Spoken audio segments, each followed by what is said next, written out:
Muy buenas tardes. Hoy en Europa de nuevo el miedo a que el caos por los cocos de Credit Suisse provoque desconfianza, pues bueno, de nuevo está encima de la mesa. Muy buenas tardes y bienvenidos al informativo de Negocios Televisión, porque hoy les contamos que hemos visto cómo los reguladores europeos intentan volver a distanciarse de la decisión de Suiza, en este caso, de reducir a cero el valor de bonos de Credit Suisse por 17.000 millones de dólares tras el rescate del banco.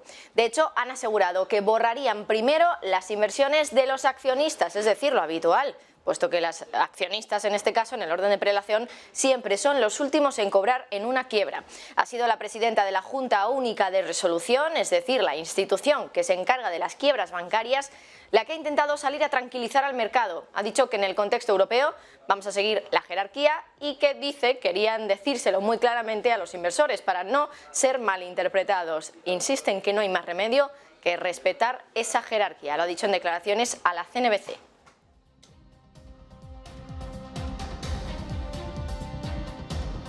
Y seguimos con el tema del cambio del consejero delegado en UBS. ¿Quién decidió que Sergio Ermotti volviera al puesto de consejero delegado del banco suizo? Bueno, lo cierto es que esta vez los reguladores han tenido también mucho que decir. De hecho, los reguladores suizos fueron los que alentaron la decisión de traer de vuelta a Sergio Ermotti como director ejecutivo para garantizar una integración fluida de Credit Suisse. Así lo informa hoy Bloomberg. Lo que publica el periódico es que los funcionarios del gobierno de Suiza instaron a UBS a considerar la designación de lo que ellos consideraban un peso pesado de la banca en Suiza para administrar UBS y que se lo trasladaron directamente al banco el mismo fin de semana en el que se negoció el acuerdo del rescate.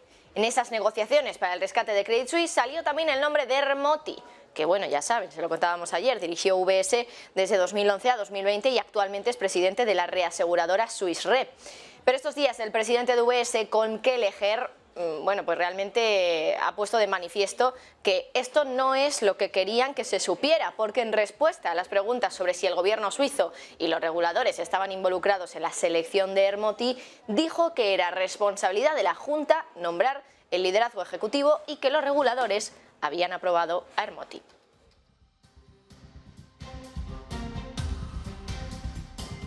Y hoy hablamos también de los bancos en China, porque los reguladores chinos han celebrado una reunión con las entidades financieras para medir el interés en hacerse cargo de la participación del fallido Silicon Valley Bank en una empresa conjunta local allí en China, en un intento por salvaguardar el sistema bancario del colapso del prestamista estadounidense. Raquel Rero.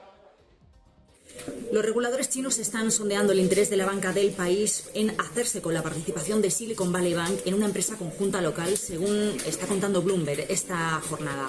La Comisión Reguladora de Banca y Seguros de China ha convocado una reunión para discutir la venta de la participación del 50% de SVB en SVB Silicon Valley Bank. Algunos bancos chinos, según las fuentes de Bloomberg, ya han manifestado el interés, pero las conversaciones se encuentran, por lo que sabemos, en un estado muy inicial, en una fase muy temprana. No está claro tampoco si el regulador chino prefiere que sea un comprador extranjero, según las fuentes del diario. Aunque las autoridades chinas no han hecho comentarios públicos sobre la turbulencia que está viviendo el sector bancario, los últimos acontecimientos sugieren que Pekín de momento está cauteloso sobre el potencial impacto de esta crisis bancaria en el sistema financiero, el sistema bancario del país, que asciende a 54 billones de dólares. Lo que sí sabemos es que las entidades crediticias chinas ya están luchando contra las crecientes pérdidas derivadas todavía de la crisis inmobiliaria y de la prolongada pandemia que sigue frenando el crecimiento económico. Y hoy pendientes también de un dato macroeconómico, la inflación española, que desde luego ha sorprendido a todo el mundo porque el titular es muy llamativo, y es que el dato de IPC adelantado del mes de marzo se ha publicado y ha batido expectativas, cayendo desde el 6% de febrero hasta el 3,3% de este mes, de marzo. Se esperaba que cayera con fuerza, pero no tanta, porque la estimación estaba en el 3,8%. Sin embargo, lo cierto es que esto se debe a lo que se conoce como el efecto base, porque en términos mensuales los precios siguen subiendo y lo hacen a un ritmo del 0,4%. Además, la subyacente se ha mantenido elevada en el 3,5%, lo que supone una caída de una décima respecto al mes anterior. Sin embargo, hoy la ministra Montero ha celebrado la noticia sin tener en cuenta en ningún momento el efecto base y achacando la caída de la inflación a las medidas impuestas por el gobierno. Escuchen. Igualmente, las medidas que ha ido adoptando este Gobierno de forma consecutiva para combatir esta inflación contribuye a que en el mes de marzo se sitúe el IPC en el 3,3%, una cifra que supone una bajada de casi 3 puntos respecto al mes anterior.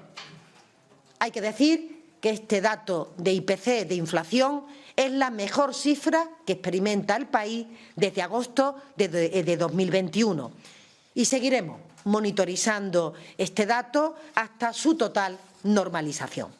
Por cierto, hablando de datos macroeconómicos, a las 2:30 tendremos el dato de la jornada en Estados Unidos, dato de PIB, es la última lectura ya del cuarto trimestre, así que veremos si finalmente se cumple con las lecturas que hemos estado viendo hasta ahora. Por recordar también a los espectadores exactamente cuál es el dato que se espera y que conoceremos en apenas un ratito, como les decimos, vamos a echar un vistazo a cuál es el movimiento del PIB que se espera. Se espera efectivamente un PIB trimestral del 2,7%. Esto es una revisión a la baja de la que teníamos el mes anterior, así que veremos si finalmente se cumple. Será a las 2:30, recuerden. Y vamos a Europa ahora, porque sigue habiendo miedo a una posible fuga de depósitos. Sin embargo, desde el Banco Central Europeo están tranquilos ahora. Hoy Isabel Schnabel, miembro del Comité Ejecutivo del BCE, ha dicho que han visto algunos cambios de los depósitos a la vista a los depósitos a plazo, pero no una salida general de depósitos de los bancos. Ha insistido en que por ahora el sector bancario parece bastante resistente. José Antonio Binder. Muy buenas, era la declaración que se esperaba del Banco Central Europeo. Dice Isabel Schnabel del Banco Central Europeo que ahora mismo no está habiendo una salida preocupante de depósitos. Sí que ha reconocido en Washington, en una entrevista que ha concedido, que ven depósitos a la vista que se están yendo a depósitos a plazo, pero que no ve un problema para el sistema financiero, que dice en Europa se está mostrando muy resistente. Dice Isabel Schnabel que eso sí, esta situación, esta crisis bancaria después de la caída de los bancos norteamericanos y también de la situación de Credit Suisse, va a llevar a una contracción del crédito, y ese movimiento de contracción del crédito va a significar o va a suponer una especie de endurecimiento mayor de las condiciones financieras. Pero dice Isabel Schnabel, ahora mismo la situación es de resistencia total por parte del sector bancario europeo, que no está viendo una fuga de depósitos que preocupe a la entidad. Bueno, dejamos a un lado el sistema financiero para hablar ahora de lo que está pasando en la geopolítica. Y es que recuerden, esta semana marcada por el viaje de Pedro Sánchez, el presidente del gobierno, a China. Y hoy precisamente la presidenta de la Comisión, Ursula von der Leyen, ha hablado de las relaciones de la Unión Europea con China. Y ha dicho que, cómo China se relaciona con Putin próximamente va a determinar la relación que vaya a existir entre China y Europa. Y ojo con esto, dice la presidenta de la Comisión que la dinámica entre China y Rusia ha cambiado y que ahora China ve las debilidades de Putin como una manera de aumentar su influencia. Escuchen. But there has been a change of dynamic in the relationship between China and Russia. It is clear from this visit that China sees Putin's weakness as a way to increase its leverage over Russia. And it is clear that the power balance in that relationship, which for most of the last century favored Russia, has now reversed. Most telling were President Xi's parting words to Putin on the steps outside the Kremlin when he said, and I quote, "Right now there are changes the likes of which we haven't seen for 100 years. And we are the ones driving these changes together." End of quote. Bueno, von der Leyen también ha hablado del plan de paz de China. Insiste en que el país de Xi Jinping tiene la responsabilidad de jugar un rol constructivo a la hora de avanzar hacia la paz en el conflicto en Ucrania. También, sin embargo, insiste en que es Ucrania la que debe establecer los términos de esa paz y que uno de ellos debe ser la retirada de las tropas rusas de Ucrania. Además, von der Leyen es tajante, insiste en que cualquier plan de paz que consolide las anexiones rusas del territorio ucraniano no es un plan viable. And China has a responsibility to play a constructive role in advancing a just peace. But that peace can only be just if it is based on upholding the sovereignty and the territorial integrity of Ukraine. Ukraine will define the terms of a just peace that requires the withdrawal of invading troops. any peace plan which would in effect consolidate Russian annexations is simply not a viable plan. We have to be frank on this point. How China continues to interact with Putin's war will be a determining factor for EU-China relations going forward.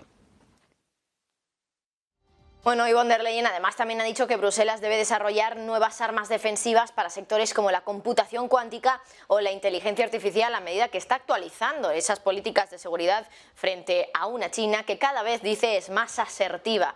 Ursula von der Leyen afirma que la Unión Europea necesita establecer una línea clara para el comercio de tecnologías que son altamente sensibles. La Comisión está estudiando, por ejemplo, la creación de un mecanismo de control de las inversiones extranjeras de empresas de la Unión en un pequeño número de tecnologías sensibles que podrían mejorar las capacidades militares de sus rivales. El discurso de la presidenta de la Comisión se produce en un momento en el que Estados Unidos está aumentando la presión sobre sus aliados para que también se alineen más con Washington y endurezcan también ese enfoque respecto a China. Bueno, Pedro Sánchez, por cierto, se lo decíamos, ya está en China, va a estarlo hoy jueves y viernes mañana, donde, por cierto, se va a reunir con Xi Jinping, primero anticipado en un foro en la isla china de Hainan, que es considerado, por cierto, el Davos asiático, antes de entrevistarse con el presidente, con Xi Jinping, el primer ministro y el presidente de la Asamblea Popular de China. El presidente español va a ser el primer líder europeo en verse cara a cara con Xi Jinping después de que visitara a Vladimir Putin en plena invasión de Ucrania. Un encuentro que llega en un momento de máxima desconfianza de Occidente con Pekín y con las tensiones con Taiwán como telón de fondo. Pero la cuestión va más allá de esa reunión concreta. Además, se cumple medio siglo de relaciones bilaterales y Pekín ve en España, que ejercerá, por cierto, ya lo saben, la próxima presidencia de la Unión Europea, una vía para acercarse a Bruselas en plena oposición a Estados Unidos. Raquel Herrero. La incógnita asiática crece en Europa, con China a la cabeza intentando reconfigurar la geoestrategia del siglo XXI. La región Asia-Pacífico se ha convertido en un rompecabezas que va mucho más allá del mero intercambio comercial. Nos separan de allí más de 8.500 kilómetros de distancia y nos preguntamos qué pinta España en ese tablero internacional que está más tensionado que nunca. El presidente español Pedro Sánchez en el Foro Económico de Boao ofrece a España como un socio fiable para ser destino de inversiones, colaborar en la resolución de conflictos y la búsqueda de la paz. Se celebran los 50 años de relaciones diplomáticas entre España y China y Sánchez destaca el aumento del incremento comercial. Se ha duplicado en los últimos 5 años hasta superar los 57.000 millones de euros en 2022. Pero es la guerra de Ucrania y el plan de paz chino lo que está en el centro del encuentro con Xi Jinping. In every meeting, I have heard the same yearning for peace, stability and prosperity. Nobody wants economic fragmentation or war. Uno de los motivos de la invitación de Pedro Sánchez a Pekín es que España asumirá la presidencia de la Unión Europea en el segundo semestre de este año. Buscan acercamiento después de años de tensión en incremento por varios motivos, por la guerra comercial y tecnológica con Estados Unidos, por el coronavirus y la sensación europea de una excesiva dependencia de las cadenas de suministro asiáticas, pero también por las agresiones de Taiwán y ahora por esa neutralidad favorable de China hacia Moscú en plena invasión de Ucrania. Para Europa, China es un socio comercial fundamental y un gran inversor en muchos sectores. Por otro lado, hay muchos países cuya relación de seguridad con China se está erosionando, como es el caso de Estados Unidos, pero también de Japón. Europa busca ahora navegar entre medias. I firmly believe that relations between Europe and China, and by extension between Spain and China, do not need to be confrontational. There's ample room for win-win cooperation. We must remain partners economically and beyond. A China le interesa atraer a Europa hacia Pekín también como una forma de alejarla de su principal rival, Estados Unidos. Busca retomar su actividad diplomática tras años de pandemia en unas relaciones que están muy tocadas con la Unión Europea. Además, para España este encuentro es un escaparate. Intenta aumentar el intercambio comercial con China, que es menor que el de otros países de nuestro entorno. También busca sumar valor añadido a ese comercio por la vía de nuestras exportaciones, que se limitan fundamentalmente al sector primario. Sánchez tratará también de traer a casa acuerdos en el sector del vehículo eléctrico, la energía renovable o la economía digital. Bueno, datos macroeconómicos hoy, el PIB de Estados Unidos enseguida en apenas unos minutos, pero también tenemos ya desde hace también unos minutos el dato del IPC de Alemania que ha salido a las 2 de la tarde, ya lo tenemos encima de la mesa y decepciona, se esperaba que cayera mucho respecto al mes anterior, ya lo saben, igual que el motivo de la caída del español, y es básicamente que estamos comparándolo con el mes de marzo de 2020, cuando ya había empezado la guerra y los efectos de la guerra sobre la inflación habían empezado a notarse. Claro, esto supone que la inflación ahora del mes de marzo 2023 contra el mes de marzo 2022 sea un poquito inferior y que por lo tanto, pues bueno, esa caída de la inflación también se pueda deber a este efecto base. ¿Cómo ha salido el dato de IPC de Alemania? 7,4%. Se esperaba que cayera del 8,7 al 7,3. Al final ha salido un poquito por encima de lo esperado, pero muy poquito. Ya ven que es apenas una décima. Sin embargo, en términos mensuales, que realmente aquí es donde nos está diciendo el dato cómo está la inflación a día de hoy, porque lo estamos comparando con el mes anterior, donde, bueno, no hay ese efecto base que sí que había, pues en el caso de compararlo en términos anuales. Aquí la inflación sigue subiendo. Siguen subiendo los precios a un ritmo importante, 0,8, incluso más de lo que se esperaba, porque se esperaba que bajara ese ritmo de subida de precios al 0,7 mensual, ha subido al 0,8, bueno, se ha mantenido en el 0,8, teníamos la misma cifra en el mes anterior, así que bueno, ahí pueden ver como en Alemania también tenemos ese efecto base en términos anuales, pero aún así eso no quita que sigamos teniendo una inflación desde luego desmedida en la principal economía del viejo continente, a diferencia de España, donde aquí sí que ha caído mucho la inflación. En Alemania ha caído un poquito, considerablemente, porque ya saben que es más de un 1%, desde el 8,7 al 7,4, pero aún así es una inflación excesivamente alta para ser la primera potencia europea.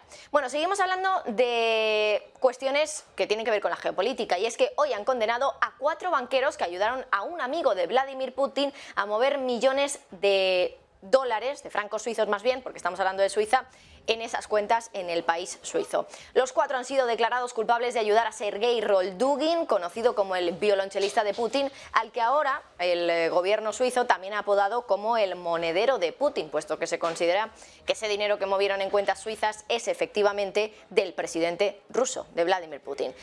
Los ejecutivos son 3 rusos, un suizo, ayudaron a Roldugin, que por cierto además también es padrino de la hija mayor de Putin, de María, y le ayudaron a depositar millones de francos en cuentas bancarias suizas entre 2014 y 2016. Los hombres han sido declarados culpables en una audiencia en el Tribunal del Distrito de Zúrich y se les ha impuesto penas suspendidas de 7 meses a cada uno.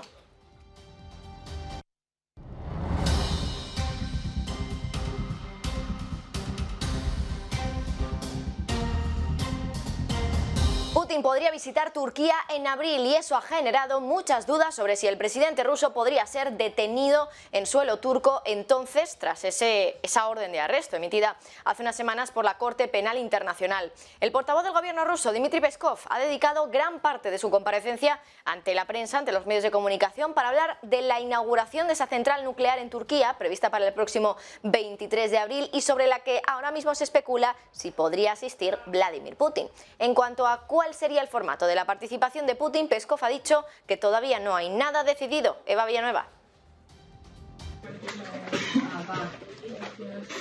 Muy buenas. El portavoz del gobierno ruso, Dmitry Peskov, ha dedicado gran parte de su comparecencia ante los medios de esta mañana para hablar de la próxima inauguración de la central nuclear de Akuyu en Turquía, prevista para el próximo 27 de abril. Es la primera planta nuclear turca y constituye uno de los mayores proyectos de Rusia. Y asegura Peskov que la parte rusa estará adecuadamente representada en esa ceremonia, aunque no está definido el formato con el que participará el jefe del Kremlin, Vladimir Putin. Declaraciones que llegan después de que Interfax informase esta mañana de que el presidente turco, Recep Tayyip Erdogan, ha abierto la puerta a una visita del presidente ruso el próximo mes de abril y ha confirmado que la energética estatal rusa Rosatom será la encargada de suministrar combustible a la planta. Por cierto, que la estatal, y según Interfax, es la que posee casi la totalidad de las acciones de la planta. Con todo, la central nuclear de Akuyu, hay que subrayar, es ese proyecto clave en las relaciones ruso-turcas y específicamente para el sector energético de ambos países. Y la guerra fría entre Rusia y Estados Unidos está más gélida que nunca. Ahora incluso también la cosa va de espías, igual que en la guerra fría del siglo pasado. Hoy hemos conocido que Rusia ha detenido a un periodista del Wall Street Journal por acusaciones de espionaje, según la agencia de noticias rusa Interfax. El periodista es Evan Gershkovich y Rusia le acusa de espionaje en interés para el gobierno de Estados Unidos. Aseguran que el periodista había recogido información sobre un secreto de Estado sobre las actividades de una de las empresas del complejo militar industrial de Rusia. Por su parte, el Wall Street Journal ha pedido que se libere al periodista. Y además, bueno, hoy también en otro orden de asuntos hablamos de Turquía porque va a poner punto final más bien al proceso de adhesión de Finlandia a la OTAN. Hoy el Parlamento turco vota para aprobar su membresía, siguiendo la promesa del presidente Recep Tayyip Erdogan, que bueno, va a permitir a la nación nórdica ingresar a la Alianza de Defensa. Se espera, por tanto, que sea aprobado y esa ratificación eliminaría el último obstáculo para la entrada de Finlandia en la Organización del Tratado del Atlántico Norte, después de que el Parlamento húngaro también haya respaldado la medida este lunes. Dado que el cronograma sobre la membresía de Suecia todavía no está claro, el voto de Turquía desvincula oficialmente las ofertas de los países nórdicos para unirse a la alianza, presentada, por cierto, en mayo, para disuadir cualquier agresión rusa tras la invasión de Ucrania.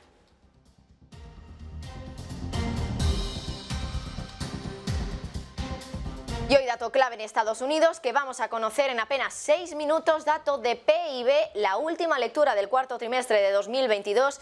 Y bueno, muchos de ustedes probablemente se estarán preguntando, bueno, ¿qué es lo que se espera? Y no estamos hablando de un dato que quizá esté un poquito retrasado y no nos dé tanta información sobre lo que va a pasar en la economía de los Estados Unidos. Bueno, Javier del Valle, cuéntanos cuál es la estimación del dato y qué nos puede decir, qué información nos puede dar esta cifra macroeconómica de la jornada. Buenas tardes. Buenas tardes, Marta. Efectivamente, lo más importante, crecimiento e inflación, es donde los inversores se van a centrar, pero recordemos, y bien lo has destacado, es un dato bastante atrasado. Estamos conociendo el dato final. Recuerden, el PIB pasa por hasta 3 revisiones. Primero se da la primera lectura, que sería la lectura avanzada. Luego se hace la segunda revisión del dato de PIB, donde se pueden ajustar, por supuesto, el crecimiento que ha obtenido, cómo ha crecido el país en términos trimestrales. Y por último se hace la tercera revisión, que es la revisión final. Ese ya es el dato final de PIB del trimestre. Bueno, pues ahora estamos conociendo, hoy vamos a conocer, a hora y media, en 5 minutos aproximadamente, vamos a conocer cuál es el dato final del cuarto trimestre de 2022. Ya estamos a finales de marzo de 2023. Fíjense que ya han pasado casi todos esos meses desde el último trimestre de 2022, así que es un dato muy atrasado, como bien comentaba Marta. Aún así, los inversores se van a fijar. ¿Ha crecido la economía más de lo que se esperaba? ¿Ha habido una inflación más persistente de lo que se esperaba también? Eso obviamente podría crear ese efecto de un dólar un poquito al alza, unos intereses un poquito al alza también, descontando que a lo mejor una inflación todavía más persistente. Aún así, ¿qué tenemos de la segunda revisión, que es la última revisión que hubo del cuarto trimestre de 2022? Pues que la economía creció un 2,7%. Fíjense que la primera revisión, el tercer trimestre fue del 3,2%, así que tenemos una bajada en el cuarto trimestre al 2,7%. Veremos si se mantiene ahí o hay algún ajuste al alza o algún ajuste a la baja. 2,7 es el último dato que tuvimos para el cuarto trimestre. Veremos cómo se ajusta en esta última revisión. ¿Qué es lo que hizo que incrementase el PIB un 2,7% en la segunda lectura, por lo menos, que tenemos? Pues se vieron incrementos en los inventarios privados, en el consumo, en la inversión no residencial y también en el gasto del gobierno, en el gasto federal, que como saben contribuye al PIB también. Por otro lado, hubo caídas en la parte de inversión residencial, en la parte de exportaciones y también en la parte de importaciones. Importante ver cómo sale esa balanza comercial, que de hecho volvía a incrementar el déficit en las últimas semanas.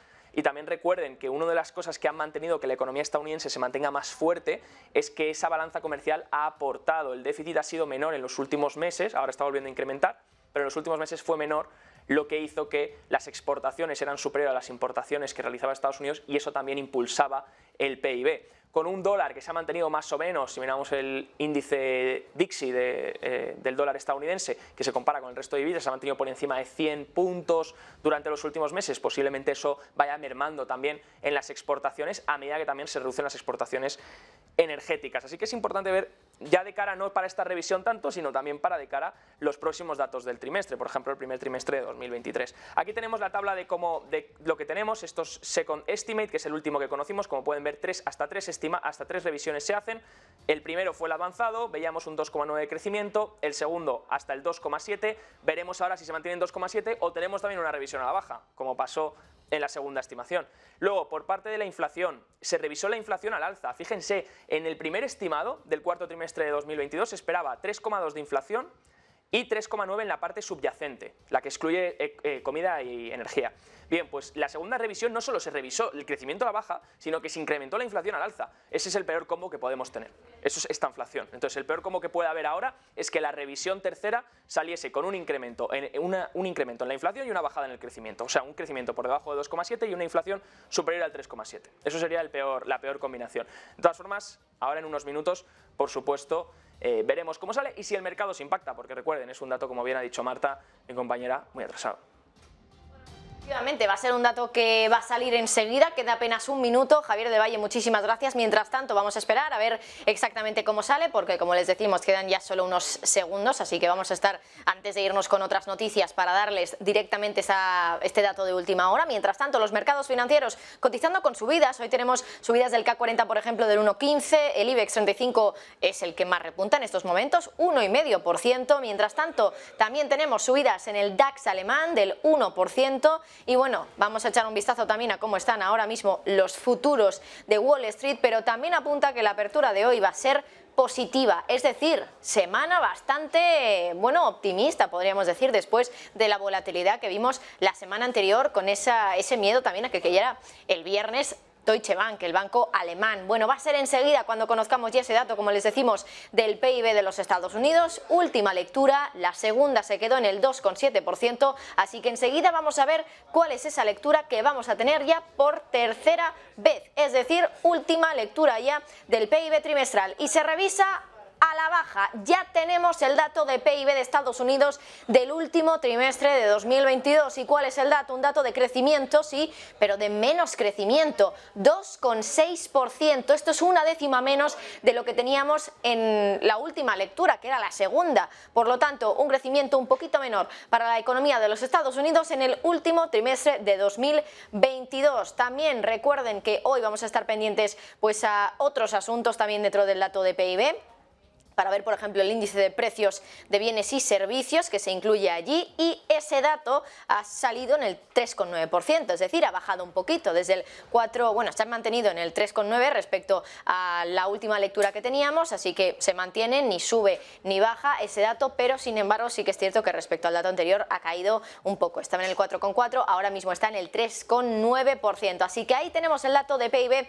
de Estados Unidos, 2,6, revisión a la baja, la economía de los Estados Unidos crece un poquito menos de lo que se había esperado, así que bueno, ahí lo tienen, un dato que implica que Estados Unidos cada vez está un poquito más cerca de la recesión, pero recuerden, es un dato muy viejo, por decirlo de alguna manera, es un dato del último trimestre de 2022 y estamos ya prácticamente entrando en el segundo de 2023, así que tampoco nos puede dar demasiada información de cara al futuro, pero sí que nos advierte de que en el pasado la economía de los Estados Unidos se ha ralentizado, 2,6% de crecimiento para la economía estadounidense. Vamos ya con otros asuntos de la jornada, hablando ahora de energía.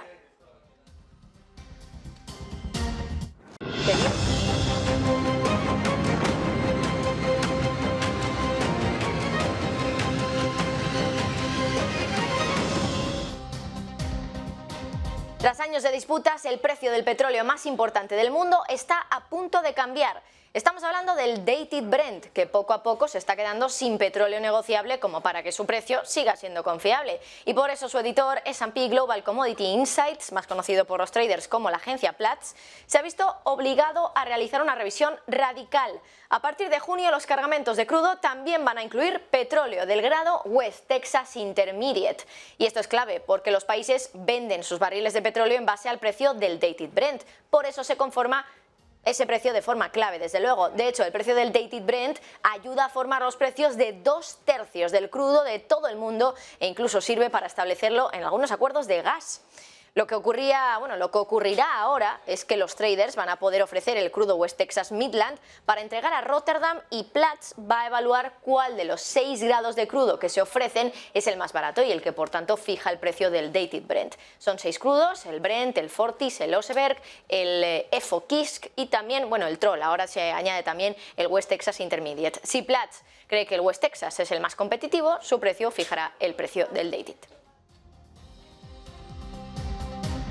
La Unión Europea llega a un acuerdo provisional sobre mayores objetivos de energía renovable, un pilar importante de los planes del bloque para combatir el cambio climático y acabar con la dependencia de los combustibles fósiles rusos. Los negociadores del Parlamento Europeo y el Consejo también han acordado que para 2030 los países de la Unión Europea se van a comprometer a obtener el 42,5% de su energía de fuentes renovables como la eólica y la solar, con un potencial adicional de hasta el 45%. El objetivo actual de la Unión Europea para 2030 es una cuota de energía renovable del 32%.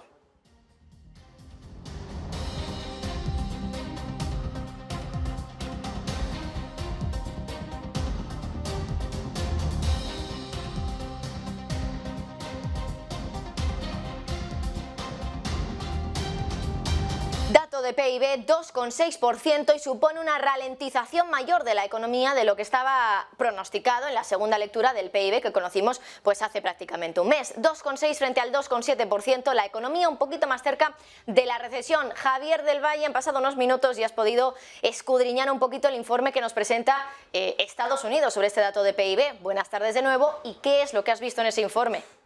Efectivamente, Marta, pues esa última revisión que conocíamos, la segunda revisión del cuarto trimestre de 2022, el último trimestre del año pasado, era del 2,7. Pues esta última revisión, que es la tercera revisión ya, que acaba de salir, se mantiene en el 2,6. Así que una décima porcentual menos de lo que se había estimado en la última revisión. Se sigue revisando poco a poco a la baja y este ya es el dato final para el año, el dato del cuarto trimestre de 2022. Aquí tenemos cómo quedaría la gráfica con ese último incremento en el cuarto trimestre y si miramos en cuanto a inflación, aquí tenemos los 3 estimados que se han realizado. Como pueden ver esta tabla, voy a hacerlo un poquito más grande, tenemos el primer estimado, el segundo estimado y el tercer estimado en la última columna. Como podemos ver, fueron revisando a la baja ese PIB, así que realmente cuando se celebró ese 2,9% inicial que nos dijeron, realmente no era un 2,9, al final ha acabado siendo un 2,6, por eso hay que tener mucho cuidado con esos datos preliminares, porque luego poco a poco se van revisando y muchas veces ya no nos damos cuenta porque no son apenas perceptibles porque ya ha pasado tiempo, ¿no? Entonces no son tan relevantes.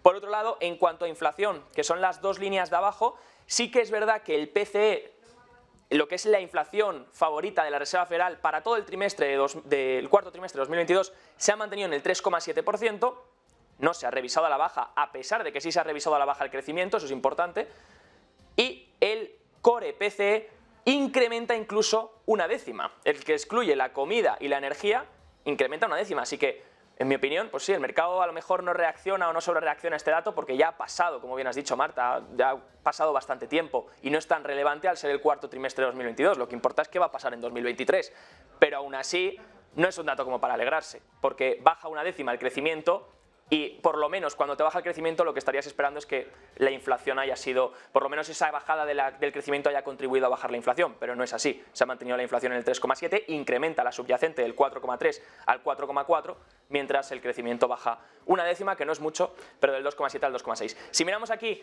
nos ponen lo que ha liderado, sobre todo las industrias que han liderado el cuarto trimestre. Como podemos ver, durante todo 2022, sobre todo los 3 primeros trimestres del año, el 1, el 2 y el 3, hubo mucha variación entre diferentes industrias que aportaban al PIB y otras que restaban. Como estamos viendo en el cuarto trimestre, todo en general ha sumado, tanto el gasto gubernamental como el gasto privado, como el gasto de bienes, que es importante ver que volvió a rebotar. Fijémonos que primer trimestre del año, una caída en bienes muy gorda. Segundo trimestre del año, una caída aún más grande. Tercer trimestre, caída también. Cuarto trimestre, recupera. ¿Por qué esa caída en bienes durante la primera parte del año y ahora recuperando? Bueno, pues porque era después de esa pandemia donde hubo un consumo muy alto en bienes de consumo.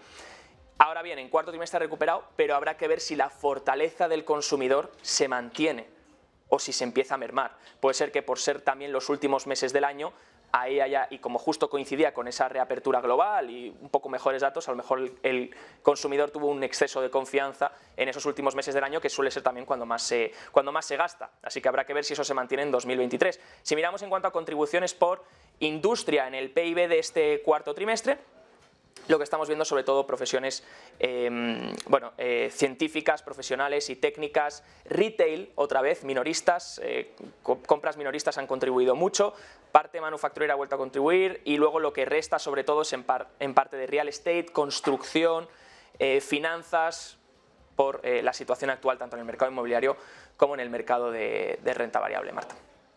Pues Javier del Valle, muchísimas gracias por estar con nosotros y por contarnos un poquito más en detalle el informe del PIB que enseguida también vamos a analizar con Eduardo Bolinches, analista de Invertia. Pero antes también otro dato de última hora que ha salido también a la misma hora, a las 2:30, como cada jueves en Estados Unidos, hablamos del dato de las nuevas peticiones de subsidio por desempleo, un dato que sale todas las semanas y que por lo tanto es un dato muy adelantado de cómo puede estar el mercado laboral de Estados Unidos. ¿Y qué ha pasado ahora con ese dato? Pues que ha aumentado, y es que concretamente hemos tenido unas nuevas peticiones de subsidio por desempleo del 198.000 concretamente. La semana pasada teníamos 191.000, por lo tanto es una subida importante de 7.000 y además es una subida mayor de la que se esperaba. Se esperaba que subiera de 191.000 a 196.000. Finalmente ha quedado en los 198.000. Por lo tanto, más personas en Estados Unidos que están ahora mismo pidiendo la ayuda por el paro. Es decir, que probablemente si esta tendencia continúa así en las próximas semanas y si también lo ha sido así en las anteriores, probablemente estemos ante de nuevo un repunte de la tasa de desempleo en Estados Unidos, algo que la Fed quiere que ocurra para dejar de subir los tipos de interés, porque será ahí entonces una señal realmente de que la inflación puede empezar a bajar y ya no por el efecto base como estamos viendo ahora, sino por que realmente esos precios ya están dejando de subir. Así que bueno, podríamos decir que incluso buenas noticias para los mercados por esa dicotomía que ya saben ustedes que lleva vigente en los mercados desde hace meses, que es eso de que las malas noticias son buenas noticias para el mercado laboral,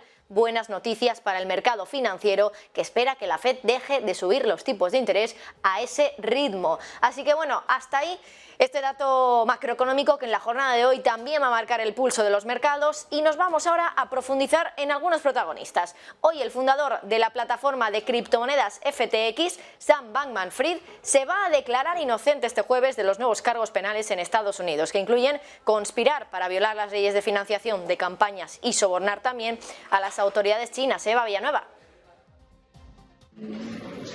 Muy buenas. El fundador de la plataforma de criptomonedas FTX, Sam Bankman-Fried, va a declararse inocente este jueves de los nuevos cargos penales en Estados Unidos que incluyen conspirar para violar las leyes de financiación de campañas y sobornar a las autoridades chinas. Según informa Reuters, Bankman-Fried, de 31 años de edad, se había declarado ya anteriormente inocente de 8 cargos de fraude y de conspiración por supuestamente robar miles de millones en esos fondos de clientes de FTX para tapar pérdidas en su fondo de inversión, en su fondo de cobertura Alameda Resorts. Según la fuente citada por Reuters, Sam Bankman-Fried también planea declararse inocente de la nueva acusación que incluye 13 cargos. Los nuevos cargos aumentan esa presión sobre el empresario, que enfrenta esa posible sentencia de 2 décadas de prisión si es declarado culpable en un juicio que está previsto que arranque el próximo 2 de octubre.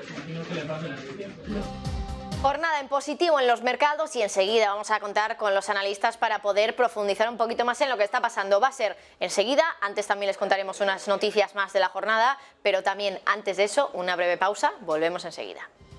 Y seguimos hablando de otras cuestiones, concretamente de empresas y del conflicto que hay entre dos concretamente. La guerra entre Google y Microsoft va más allá del ChatGPT y el Bard de Google. Ahora Google ha acusado a Microsoft de prácticas anticompetencia en la nube. Además, según una exclusiva de Reuters, la empresa ha criticado los acuerdos inminentes con proveedores europeos de computación en la nube y afirma que no resuelven problemas más generales sobre sus condiciones de licencia. El vicepresidente de Google Cloud, Amit Zavery, ha instado a los reguladores antimonopolio de la Unión Europea a examinar más de cerca la cuestión. Se trata de los primeros comentarios públicos de Google Cloud sobre Microsoft y también sobre sus acuerdos con la Unión Europea. Subrayan, desde luego, la rivalidad que hay entre los dos gigantes tecnológicos en el multimillonario negocio de la computación en la nube, en el que Google, de momento, va por detrás del líder del mercado, Amazon, y también de Microsoft, que va en segunda posición. Hablamos de Meta, que parece que quiere alejarse del escándalo de Cambridge Analytica, y por eso ahora hemos conocido que la empresa está debatiendo si debe prohibir los anuncios políticos en Europa en toda la empresa, por la preocupación de que Facebook e Instagram sean incapaces de cumplir con las normas regulatorias de la Unión Europea dirigidas a las campañas de Internet. Así lo informa hoy el diario Financial Times. Dice que los legisladores de la Unión Europea han acordado en febrero normas más estrictas sobre la propaganda política dirigida a contrarrestar la desinformación durante el periodo de elecciones. Las normas propuestas exigen a los gigantes tecnológicos de Estados Unidos que faciliten más datos sobre sus anuncios políticos dirigidos, con multas de hasta el 4% de su facturación global en el caso de que incumplan las normas. A los directivos de Meta les preocupa que la definición de anuncios públicos sea tan amplia que resulte muy fácil rechazar todas las campañas políticas de pago en los sitios de la empresa. Ya en diciembre, la Comisión advirtió a Meta, matriz de Facebook, que infringía la legislación antimonopolio de la Unión Europea al falsear la competencia en los mercados de anuncios clasificados en Internet y de abusar de su posición dominante.